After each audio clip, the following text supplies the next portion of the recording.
श्री वृंदावन धाम से। राधे राधे। तो हम हैं श्री वृंदावन धाम में और ये देखिए हमारे राधा कान्हा रेडी हो गए हैं। सुबह हमने परिक्रमा कर ली थी और हम जा रहे हैं भांडिरवन या फिर श्री बांके बिहारी जी दर्शन के लिए। देखते हैं श्री राधा रानी कहाँ लेकर जाएंगी। अरे नहीं बाबा जी। फाइनली हमें रिक्शा मिल गई थी और ये हम जा रहे हैं हिलते डुलते। ये रास्ता था थोड़ा झटके वाला, लेकिन इन झटकों में भी आनंद आ रहा था। आप मान नहीं सकते, लेकिन बहुत आनंद आ रहा था क्योंकि ये रास्ता कुछ ऐसा था। यहाँ पे लकड़ी का पुल बना हुआ है और इतना सुंदर व्यू है, मैं बता नहीं सकती। ये आप तभी फील कर सकते हो जब आप यहाँ पे पहुँचोगे। तो जो लोग गए हुए हैं उनको समझ आ गया होगा कि हम कहाँ जा रहे हैं। हम जा रहे हैं भांडिरवन और बंसीबट। फाइनली हमें राधा रानी लेकर जा रही है भांडिरवन। यहाँ पे इतना सुंदर और इतना आनंद आ रहा था कि हम रिक्शा से उतर गए और हमने जो लकड़ी का पुल है वो हमने पैदल चल के ही पार किया। मतलब मन कर रहा था यहीं पर रुक जाओ कुछ देर के लिए, यहीं पे आनंद लेते रहो। सही में बहुत ही सुंदर है ये जगह, बहुत ही प्यारी है। तो हम जा रहे हैं अभी भांडिरवन। श्री जी लेकर जा रही हैं भांडिरवन और इतना सुंदर व्यू है कि मैंने सोचा इसका थोड़ा सा ब्लॉग बना दिया जाए। देखिए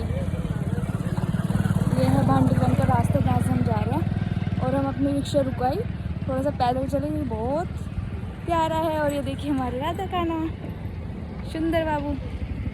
फाइनली राधा रानी भांडिरवन लेकर जा रही हैं। श्री राधे। मुझे तो बहुत ज़्यादा खुशी हो रही थी क्योंकि मैं पहली बार ही जा रही थी भांडिरवन। और मैं ना घर से ही तब रेडी कर रही थी अपने राधा कान्हा को। तो मैं ये जो ड्रेस रेड वाली रख कर लाई थी भांडिरवन के लिए स्पेशली। और मैंने तैयार करते हुए बोला था कि अभी मैंने ये ड्रेस पहना दी है तो आपको भांडिरवन लेकर ही जाना है।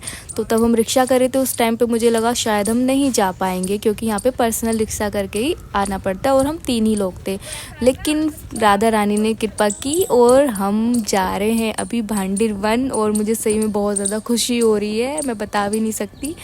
बहुत ज़्यादा खुशी हो रही है। और इतना सुंदर रास्ता है तब हम भांडिरवन के लिए जाते हैं ना, इतना सुंदर, इतना नेचुरल, मतलब सही में बहुत अलग लेवल आनंद है। और ये देखिए हमारे साथ साथ हमारे राधा कान्हा भी कितने खुश हैं और कितने सुंदर लग रहे हैं, बहुत ही सुंदर लग रहे थे। और अब हम जा रहे हैं, देखते हैं पहले बंसीबट जाएंगे या भांडिरवन। तो हम जा रहे हैं पहले बंसीबट। भजन सुनते सुनते आनंद ही आनंद है। तो बंसीबट पहुंचने वाले हैं।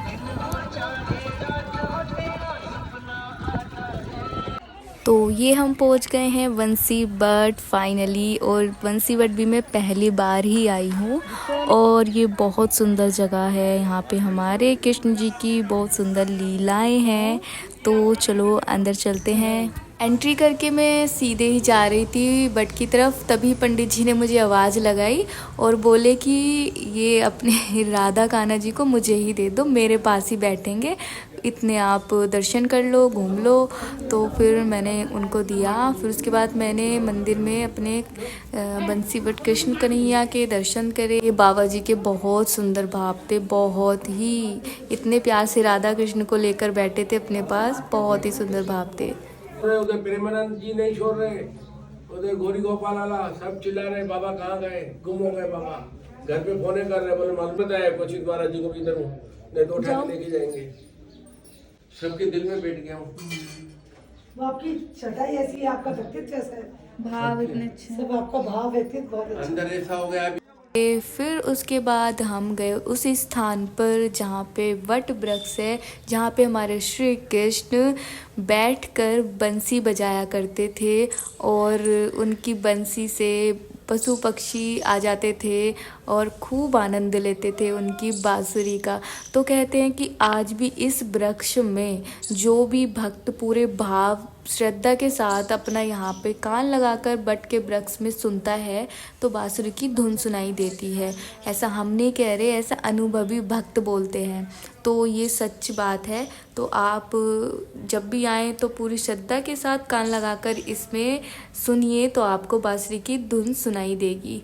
तो ये बहुत सुंदर जगह है, बहुत ही शांति, बहुत ही प्यारी जगह है। और सभी भक्त यहाँ पे बट वृक्ष में कान लगाकर सुनते रहते हैं। और यहाँ पे पीछे कुछ मंदिर हैं, यहाँ पे हमने दर्शन किए। सभी जो भी यहाँ पे दर्शन थे हमने दर्शन किए। यहाँ पे एक छोटी सी कन्हैया बाल रूप में झूला में बैठे थे, उनको हमने झुलाया। और यहाँ पे हमने कढ़ी चावल का भोग भी पाया था। तो मोस्टली ना कच्ची प्रसादी मिलती है, तो वो कच्ची प्रसादी थी कढ़ी चावल की, हमने खाई। फिर उसके बाद अपनी राधा कान्हा को लिया और बंसी बट से निकल गए भांडीर वन की तरफ। अब हम जा रहे हैं भांडीर वन, अपने श्री कृष्ण राधा के विवाह स्थल पर। हाँ जी, भांडीर वन। और श्री जी की कृपा से हम पहुंच गए थे भांडीर वन, जहाँ पे हमारे श्री कृष्ण जी और राधा रानी जी का विवाह हुआ है। और अब हम करेंगे अंदर मंदिर में दर्शन। तो जो यहाँ मंदिर में दर्शन है, बहुत ही अद्भुत दर्शन है। ये दर्शन एकमात्र यहीं पे देखने को मिलते हैं, क्योंकि ब्रज में अगर आप दर्शन करोगे तो श्री कृष्ण जी के हाथों में या तो बांसुरी मिलेगी या फिर लड्डू मिलेगा। एकमात्र ऐसा ये मंदिर है जहाँ पे हमारे श्री कृष्ण जी हाथ में सिंदूर लिए हुए हैं और श्री जी की मांग भर रहे हैं। तो देखिए कितना सुंदर दृश्य है और कितने प्यारे दर्शन है।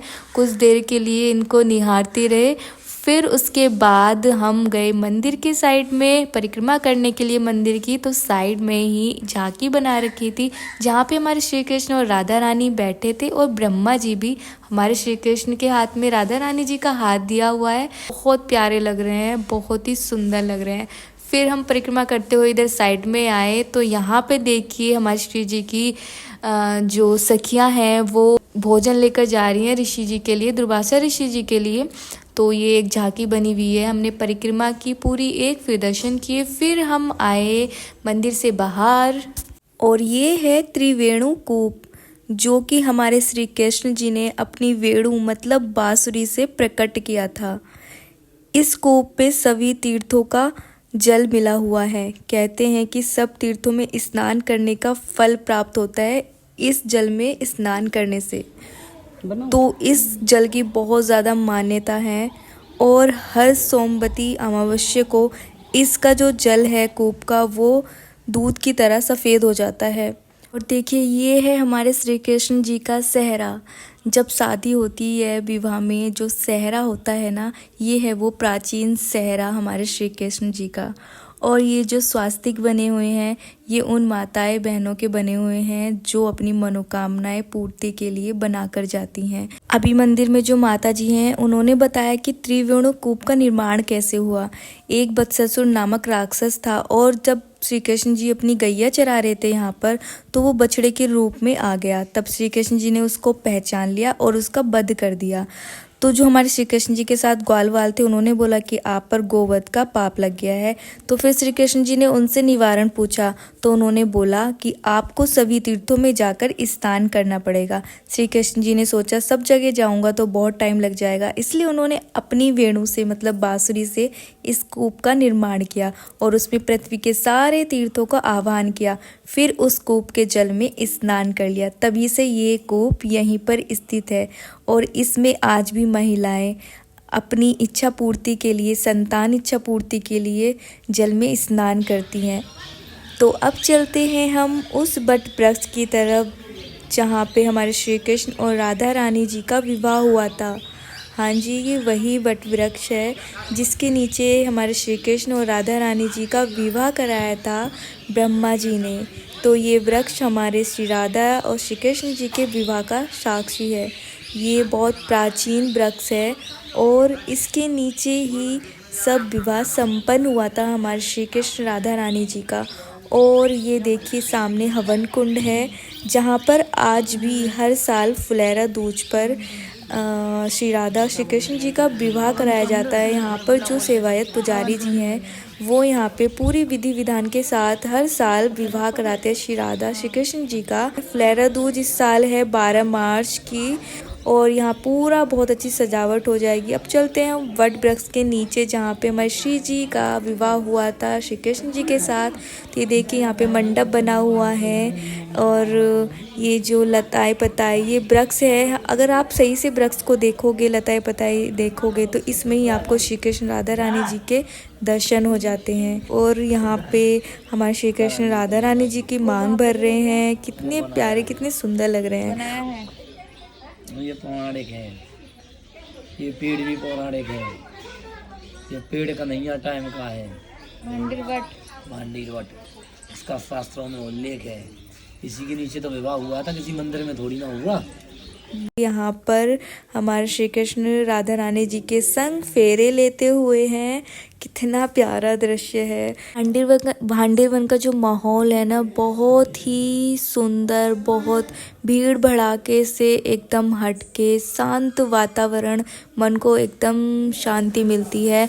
और यहाँ पे बहुत ही कम लोग आ पाते हैं और जो भी लोग आते हैं वो कोई साधारण नहीं है, क्योंकि हम भी बहुत बार श्री जी कृपा श्री वृंदावन धाम आए हैं, लेकिन इस बार हमें भांडीवन आने का सौभाग्य प्राप्त हुआ है। तो आप जब भी श्री वृंदावन धाम आए तो ज़रूर कोशिश करें कि यहाँ पर आप दर्शन करने के लिए आएँ। तो यहाँ पे हम सब दर्शन करने के बाद निकल गए थे ऑटो पकड़कर श्री वृंदावन धाम की तरफ, और उसी रास्ते से होते हुए हम अब पहुँच जाएंगे श्री वृंदावन धाम।